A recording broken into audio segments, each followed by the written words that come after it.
Okay, class. So as I was saying a while ago, okay, we are already on adverbs of place. Okay, which answers the question where or to where. Okay, saan? Okay, so we are already on number 6. Employees move towards fire exit. Okay, so it's a direction telling us that the employees are moving towards the fire exit. When we say towards, what do we mean, class? Towards. Papunta ba? Is it papunta? Yes. Okay. They're going to the fire exit. Yes, probably there is a fire. Okay. Next, we have adverbs of intensity or also known as adverbs of degree. Okay. They express the degree of a verb. Gaano? Okay. How intense it is. Okay. So they are also called adverbs of degree because, walang reason, they are normally placed before the adjective or adverb that they modify. Okay, normally lang class, but there are instances that adverbs of intensity are placed not beside the adjective or adverb. Okay, so example, Billy's dress is very beautiful. Okay, so it intensifies that Billy's dress is indeed beautiful.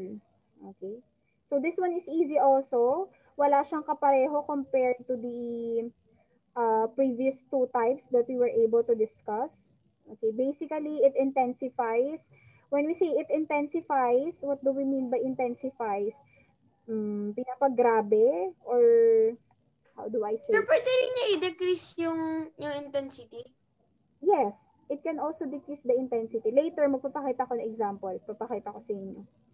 Okay, ayan. We can almost taste the food that you are cooking. Okay, so yung almost, hindi naman yun intense, diba? Okay, not so intense. Like, okay, papunta na, parang ganun. Okay, but it's still suggesting the degree. Okay, when you say degree, for example, diba when you say degree, there is an easy level, there is a difficult level, things like that. Let me just admit everyone. Okay, there you go. Okay, so let's take a look at the given examples. Okay, there you go. So other adverbs of intensity that we have, ayan, to, okay, enough, extremely, completely, quite, fairly, and then a bit.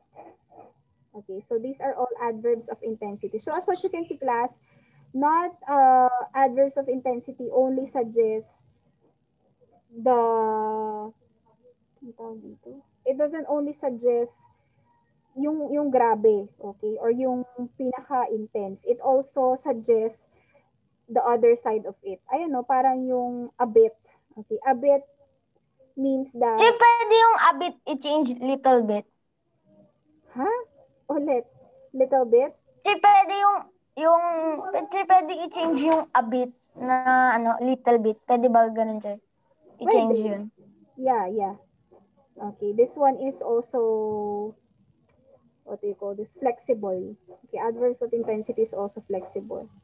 Okay, she is too hesitant to try skiing. Okay, too hesitant. So, yeah, it is describing the adjective hesitant. Okay, which means that takot na takot siya or hesitant is, what is the Tagalog term for hesitant? Yung Mm, ayaw. yeah. She doesn't like to Matanggi. try. Oo, yeah. Hesitant is ayoko talaga. Okay. Tapos nilagyan ng to, therefore, the adjective hesitant was intensified with the adverb of intensity to. Okay, next. I am old enough to make decision. Okay, take a look on this one, class. Enough is after the word old. Okay, old is an adjective, right? So as what you can see, it's not the basis. It's not, It's describing an adjective. mm it's describing the adjective, pero hindi siya parating before the adjective. Parang yan, I am old enough, okay, to make decision. But enough is placed after the adjective. Kasi it sound different if you put it before old. Okay, I am enough old to make decisions. Okay. I am enough So, old to make. yeah. Okay, therefore we should be putting it after old. Okay, next. extremely. Okay, this one class may look like an adverb of manner, but it depends on how you use it in a sentence. Okay, example, the surgery went extremely painful. Okay, so basically, it gives us the degree, okay, on how painful the surgery went. Okay, so extremely painful, which means that grabe, it is too much to take. Okay, the surgery is too painful, parang ganun. Pwede rin yung too painful. Okay, next, they were completely surprised on her improvements. Okay, completely, entirely. Okay, next, the movie is quite impressing. Okay, quite, when we say quite, medyo-medyo lang. Okay, it's not that good, it's not that bad. Okay, parang you are in between when you say quite. Okay, fairly also, it's the same. She dances fairly well. Okay. And then a bit, okay, it's the pinakababa. I can play the piano a bit. Parang, okay, doubtful ka about your skills. Okay, anyway, that's it about adverbs of intensity. Next one, we have adverbs of time. Okay, these adverbs express the time of action. Okay, or when did an action happen, particularly. Example, please pack your things at the end of the session. Okay. So, it tells us exactly when are you going to do the packing. Okay. You're going to pack your things at the end of the session. Next one. Someone was at our gate this morning. Okay. So, it specifies, right? It specifies when did an action happen. Okay. Or kailan pa lang siya mangyayari. For example, tomorrow. Okay, tomorrow is an example of adverbs of time also. Tomorrow, I will be fetching Ryan in the airport. Okay. Ano pa ba ang other adverbs? Tomorrow, next month, what else? Next year. Okay, all of those are considered as adverbs of time. Okay. So as what you can see, wala na siyang li. Okay. Pag adverbs of time. Okay. Clear ba tayo sa adverbs of time or do you want to give more examples? Do you want more examples for adverbs of time? Okay, Kazaya is shaking her head. Okay, pero I have more examples. Okay. Other examples of adverbs of time. Yesterday. Okay, earlier. For example, earlier this afternoon, Mom Prima called me for a meeting. Okay. Tomorrow is Friday. Okay, tonight we will be leaving Philippines. Okay, this afternoon I will be having my lunch. Okay. Next month I will move to Texas. Okay, next year, okay, I will be having a career shift. Okay. Things like that. So basically class, adverbs of time is easy. It tells us exactly when is a thing or when is an event going to happen or kailan siya nangyari. Pwedeng futuristic. Okay? Pwede rin nangyari na. Okay? And then lastly, we have adverbs of frequency. Okay? Frequency from the term itself. Ilang beses ito nag-occur. Okay? Or how many times this particular event happened. Okay? So these adverbs express the number of times that actions occur. Example, why do security guard always make random inspections? Okay, so it tells us the frequency, right? So when you say frequency, okay, how many times do the security guard inspect? Okay, the answer is always. Okay, how many times? That's the question that you are going to answer during or when you are trying to assess whether it's an adverb of frequency. Okay, next. You should walk the dog often. Some people pronounce this as often. Okay. Next one. Okay, other adverbs of frequency that we have. Usually. Okay. I usually go to McDonald's to buy McNuggets. Okay. Normally. Okay, so when we say normally, it's like it's part of your routine already. So you're normally doing it.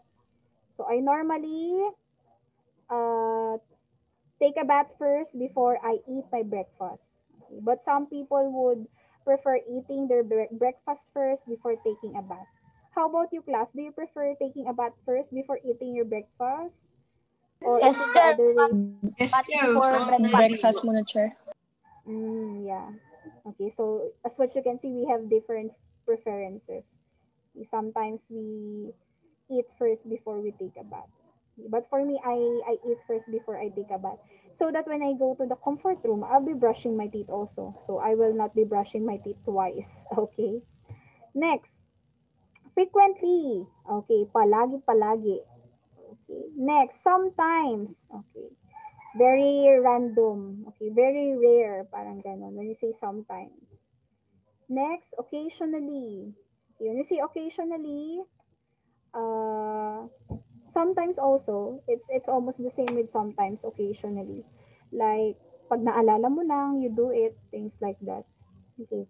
Rarely, okay, rarely is very, you know, has a very less chance of you doing it. Okay, for example, I rarely buy expensive clothes. Okay. So which means that, for example, once a year ka lang bumili. So rarely. Okay. Then never. Okay. I never mm, I never buy expensive clothes. Chair, pwede ba sometimes? Opo, ayan po. Nandito yung sometimes natin. Ay, di ko nakita. yung seldom, chair. Yes, pwede rin ang seldom. You know, when you are trying to accomplish forms, di ba? Sa mga forms, meron nakalagay doon. Seldom, rarely, okay. Frequency yung mga yun. I-adverbs of frequency po sila. Okay. Anyway, what time is it? Oh, it's already 10:30, just in time. Ay, 10:30. Magkaano oras tayo? 10:50, right? Okay, so yan. Tapos na tayo for today, class. I don't have something to say anymore. So just few announcements. Okay, so periodical exam in English 6 will be on December 10, 2020 from 8:30 to 10 a.m. Coverage, sige, i-check ko. Actually, we were able to finish every grammar Chair, November lesson. 7, chair. Ay, November 7. Ay, sorry, December. Hindi pa nakamove on si teacher sa November. Wait lang. Let me edit that out. Okay, December 7. Okay, so if you have plans on December 8, probably you'll be reviewing on December 8. Okay, wait lang class ha. Just have to edit it.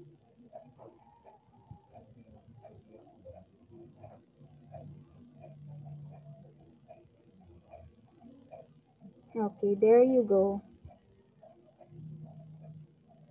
Ayan. Okay, and then last meeting will be on December 7. We will just have a review game on all the topics that we were able to finish. You might be asking, teacher, are the topics before mid-quarter exams included? Yes po. Okay. So when we are doing periodical exams, it's cover to cover from the entire second quarter. So it started with context clues. Okay, using context clues, pronouns and their antecedents. Then we have adjectives, order of adjectives. Then adverbs of manner. What else? Adverbs of place. Then the other types of adverbs. Ayan. Adverbs of time and then adverbs of frequency. Okay, so that's it. Okay, ayan. At least we were able to finish everything in Unit 2. Okay, questions, class? Clarifications? Okay, Francis? Yes, Francis, do you have a question? Yung sa writing, writing quiz ba yung tungkol sa ati-ati yung festival culture na isusulat? Meron ba? Is it all about ati-atihan? Wait, let me check your links about that one. Okay, thank you for clarifying. Okay. Anyway, I'll stop recording from this moment.